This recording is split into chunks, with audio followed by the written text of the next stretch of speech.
NPD 自恋型人格障碍，它的固定相处模型。什么叫固定相处模型啊？就是它一旦粘上你，或者说你们一旦确立了关系，它必然会按照我接下来说的几个发展阶段，叫做固定的相处模型，一步一步的控制你。这个相处模型你可以理解为叫做控制手段，有7层，从1到7，它是按照这个规律来上手段的。我前提跟老师们说啊，它不会跨越的，它就是层层，这7层最后到第7层的就失败了，以失败告终了。第1层叫做关系的初期，就是咱们刚认识，建立我们这个初期的阶段，刚刚认识，所以第1层的手段就特简单，会表演的非常需要你，叫非常紧密的关系，它可以马上投入到恋爱模式，让你感觉到一种完美的恋爱对象。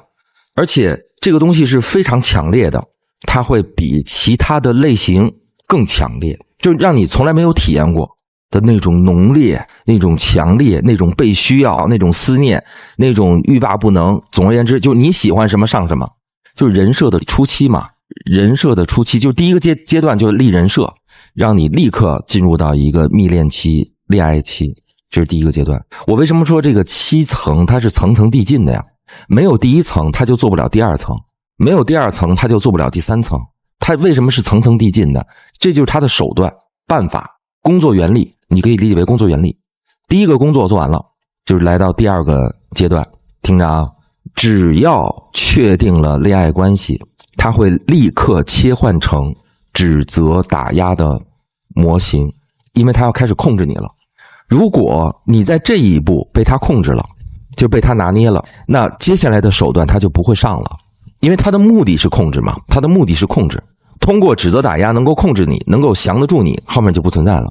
如果打压和指责能够把你拿捏，那么你接下来的爱情体验就是持续反复第2个阶段，反复在第2个阶段里边轮替，打压指责，指责打压，给你一个枣，给你2鞭子，给你一个糖，又给你2嘴巴，就是这样的。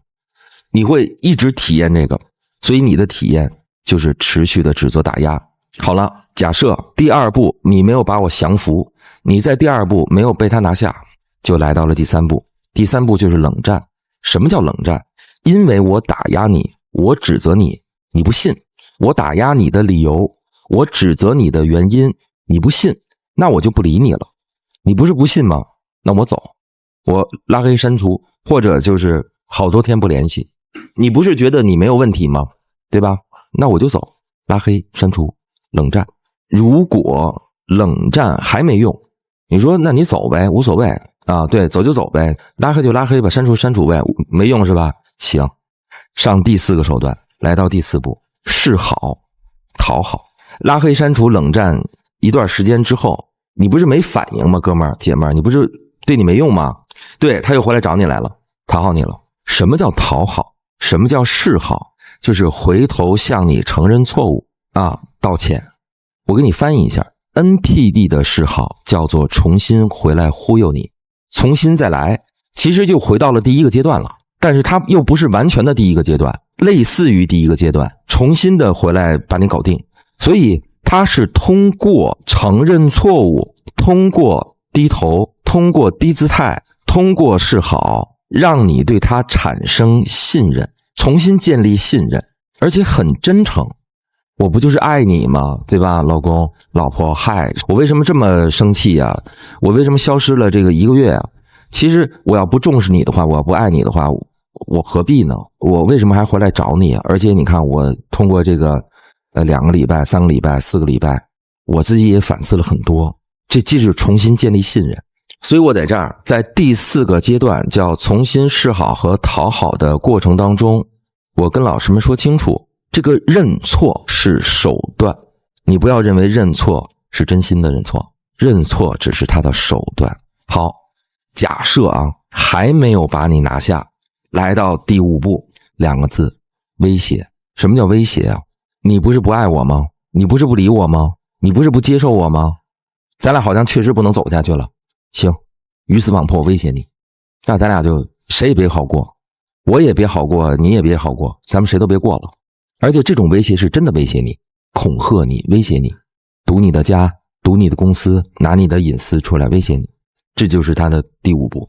如果哥们儿姐们儿，如果你这么厉害，扛过了第5步，你这么厉害啊，就是蜜月期把你拿下，然后指责打压没有用，冷战也没用，讨好你也没用，威胁你也没用，就来到第6步了。第6步是什么呢？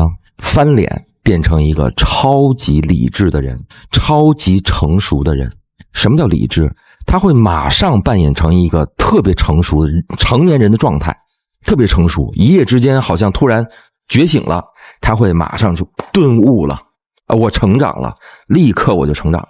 他又回来找你，又回来见你，以一个非常成年人的状态，非常觉醒的状态，非常理性的状态约见你。他可能就是一个非常正常的时间，吃个中午饭，或者说喝个下午茶，这个明显是一个成年人做的事情嘛，就很理智的成年人，男女之间这个时间点其实是不对的，能理解吗？恋爱对象这个还在恋爱期或者怎么样的，他基本上应该是晚饭或者是下半场，那他以一个非常正常人的健康人的这个理性的时间段和具体的场景去约见你，喝个咖啡呀，喝个茶呀，然后甚至哪怕咱们什么都不干，就出来走一走，陪我走一走，楼下哪怕是在楼下咱俩聊会儿天，就以一个非常理智的成年人的状态，让你认为通过这种沟通，让你误认为他这一次是真的成熟了。这是他的第6步，实际上这个也是手段。那实际上来到第6步已经是最后一步了，为什么还有第7步？第7步什么意思？这个时候如果你还是斩钉截铁的跟他分开，就是离婚啊，分手啊，本质上第7步还存在。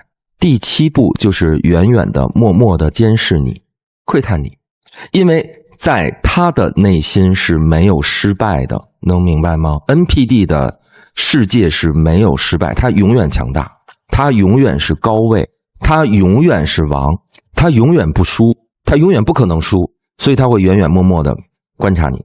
你不要认为这个第7阶段跟你没关系，因为这个第7阶段跟你还有关系，他只是不再折磨你了，他只是暂时的不折磨你，不折腾你了，他只是暂时的去折磨和折腾别人了，也就是说他肯定会有下家，你放心吧，这你放心。 NPD 永远有下家，永远有他的工具人，他在折磨下一个人的时候同时监视你，搞定别人的同时监视你，然后隔几个月还会约你一次，可能隔3个月，可能隔半年，可能隔5年，也有可能隔10年。如果赶上在这个5年7年当中你的感情不顺，你现在正好处在一个很低迷的时候，他一直在监视你，他知道你什么时候不顺，他知道你什么时候低迷，他一定大概率会在这个时候回来找你的。这就是 NPD。 你头脑当中要有一个概念，只有你远离他，他不会远离你。但是对于 NPD 来说，因为他是一直在刷存在感，他一直是认为自己是世界的中心，所以你撕开他的假象，他就会暴怒，这叫识破伪装。这时候他会暴怒，这种暴怒在心理学上叫自恋暴怒，会情绪失控。但我不建议同志们这么做，为什么？自恋暴怒他会反扑，反扑的更严重，他会对把揭穿他伪装的人一直把他干服，他会反过来就针对你了，直到把你干到情绪失控，都不可能罢休。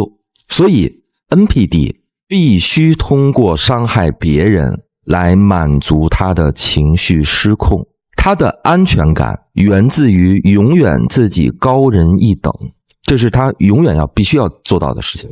因为自恋型人格障碍它是障碍，是一种障碍，精神障碍，人格障碍，它的目的就是让接触他的人全部都丧失自己的自体性，包括他恋爱的对象，包括他的家庭，就是接触他的所有人全部各个击破，让接触他的所有人都失去自我，他才能成为王，然后他才能够操控，随意的操控你，虐你。他们通过这种操控，他会把这东西叫爱啊。NPD 对于情感是极度贪婪的，因为他是空心人，他完全没有爱，完全100%的缺爱。缺爱的人就是需要被关注、被回应、被关注。摄像机对着我，关注我，关注我。在一个桌上吃饭，我说话，我扮演一个成功的这个样子，同时还得需要你们回应，不能被忽视。所以为什么 NPD 的老板周围一定是小人啊？为什么他会养这些拍马屁的人啊？养一堆工具人。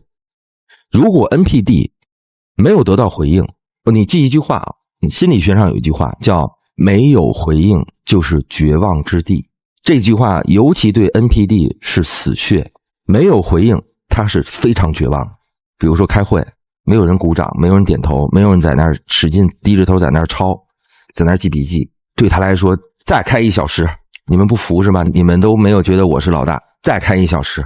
而且这个会越开他自己越情绪越激动，发现了吗？见过这样的人吗？见过这样的老板吗？你不是不回应我吗？你不是没有把我当回事吗？再来，直到你们每一个人都不忽视我，那怎么办？ NPD 就是一个膏药。我告诉你这个办法其实也无奈之举，没办法。但是这个只有这3种手段。第一种办法，物理隔离。如果你能够做到尽你所能的物理隔离，就不接触如果要是工作，我辞职了，再见，你爱忽悠谁忽悠谁，老子不伺候你了。物理隔离。如果要是这个男女朋友分手就完了。如果你远离不了，你说我这已经坐实了，我妈就是这样的，我爸就是这样的，坐实了吗？我还能重新选择父母啊？远离不了怎么办？就来到第2点，如果不能够物理远离，就不要在相处中对他的情绪有所回应。对方说什么你别搭理他，别回应他，他爱说什么说什么，他爱干嘛干嘛。